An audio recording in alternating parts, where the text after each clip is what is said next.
Si vous ne le faites pas, rien ne sera possible. Si vous essayez, au moins vous aurez un espoir.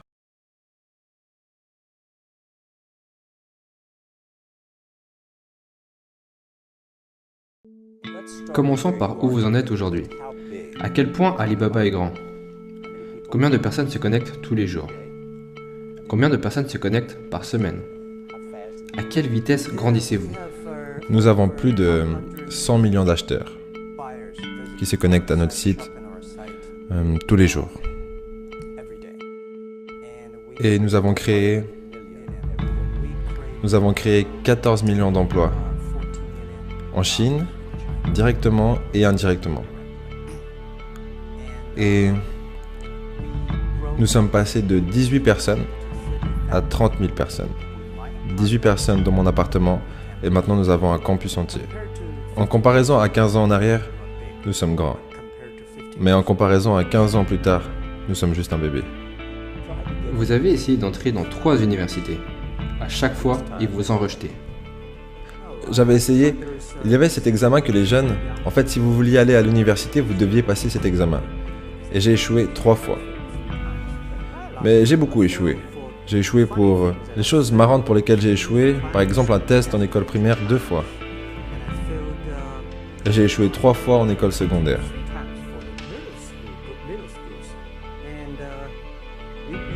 Vous ne pourriez même pas y croire. À Hangzhou, dans ma ville, il n'y avait qu'une seule école secondaire,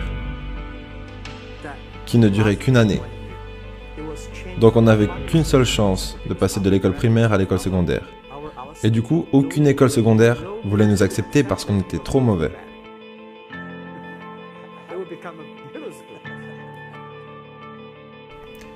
Quel effet ça a eu par contre de vous faire rejeter? Vous savez, je pense qu'on doit s'y faire. Nous ne sommes pas si bons. Même aujourd'hui, nous avons encore beaucoup de gens qui nous rejettent. Je pense que quand j'ai été diplômé de l'université, mais même avant ça, pendant 3 ans, j'ai essayé d'entrer à l'université. Et j'ai également postulé pour des jobs. J'ai été rejeté une 30aine de fois. Je suis allé à la police, ils m'ont dit non, tu n'es pas assez bon. Je suis même allé chez KFC. Quand KFC est arrivé en Chine, dans ma ville, 24 personnes sont venues pour un job. 23 personnes ont été acceptées. J'étais le seul refusé.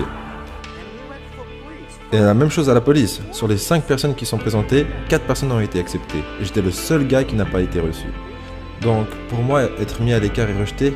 Oh, et à part ça, est-ce que je vous ai dit que j'ai postulé pour Harvard? J'ai été rejeté 10 fois.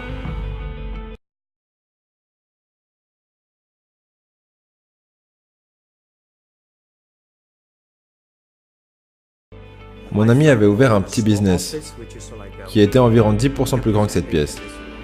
Et il y avait beaucoup d'ordinateurs. Et il m'a dit, ça c'est Internet.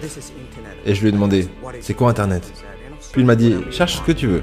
À cette époque, ils utilisaient le navigateur Mosaïque, c'était très lent. Et j'ai dit, je ne préfère pas l'utiliser. Car les ordinateurs étaient tellement chers en Chine que si je le foutais en l'air, je n'aurais pas pu rembourser. Et il m'a dit, fais juste une recherche. Donc j'ai fait une recherche avec le mot bière. Je sais pas pourquoi, sûrement parce que c'était facile à écrire. Et j'ai vu des bières allemandes, des bières américaines, des bières japonaises, mais il n'y avait pas de bière chinoise. Et je me suis dit, ok, rajoute le mot Chine.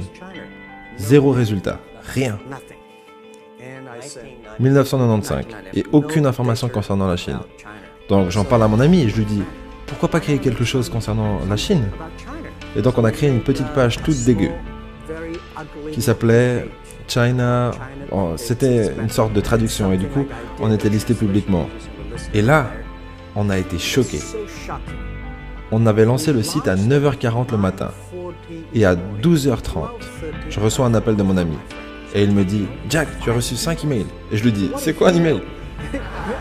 Mais vraiment c'était le truc. Les gens étaient tellement enthousiastes, ils me demandaient « Mais où es-tu ? C'est la première fois que je vois un site chinois comme ça. Est-ce qu'on pourrait faire quelque chose ensemble ?» Et là je me suis dit « C'est quelque chose d'intéressant, on devrait le faire. »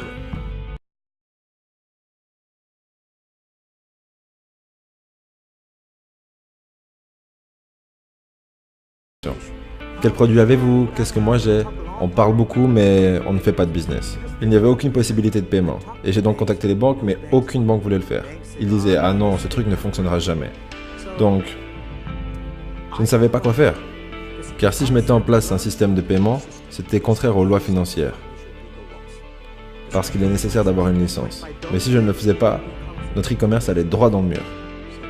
Alors je suis allé assister à un séminaire sur le leadership. Le leadership, c'est prendre des responsabilités.